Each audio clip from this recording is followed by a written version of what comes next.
નજર કરીશું સાબરકાંઠાથી સાબરકાંઠામાં ગેરકાયદેસર રેતી ખનનને લઈને ઉઠેલા તોફાન વચ્ચે હવે એક મોટો સ્વીકાર્ય સામે આવ્યો છે। ખાણ ખનીજ વિભાગના અધિકારીએ ખુદ માન્યું હતું કે પ્રાંતિજના ઇંગરાજપુર ગામની સીમમાં સાબરમતી નદીમાં થયેલી કાર્યવાહીની વચ્ચે ફાયરિંગ થયું હતું। 2 દિવસ પહેલા માહિતી આધારિત રેડ દરમિયાન બે જૂથો વચ્ચે ઉગ્ર અથડામણ સર્જાઈ હતી, જેમાં પથ્થરમારો, વાહનોમાં તોડફોડ અને ખનીજ માફિયાઓ દ્વારા ફાયરિંગ સુધીના ઘટના બની હતી।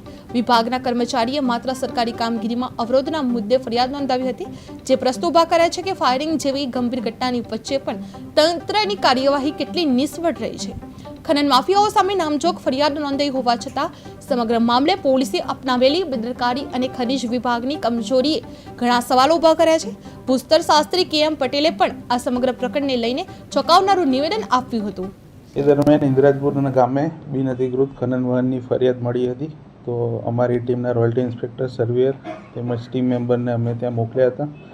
તપાસના કામે ત્યાં જઈ એ લોકોએ એક ડમ્પર અને એક ટ્રેક્ટરની અટક કર્યું। એમાં પાસની પૂછપરછ કરતાં પાસ હતા નહીં, એટલે એમાં દંડકીય કાર્યવાહી કરતા હતા। તે દરમિયાન ગામવાળા લોકો સામેનું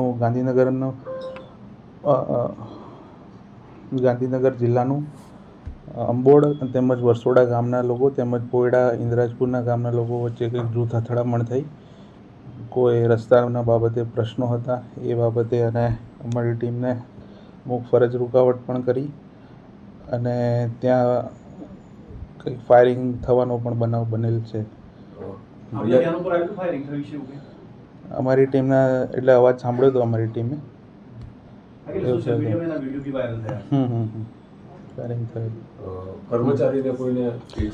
ના, અમારી ટીમ સાથે કોઈ એસોલ્ટ થયું નથી। એ બે ગામ વચ્ચેની જૂથ કંઈક હતું, એમને માથાકૂટ, એ અન્વયે આ ઘટના બની।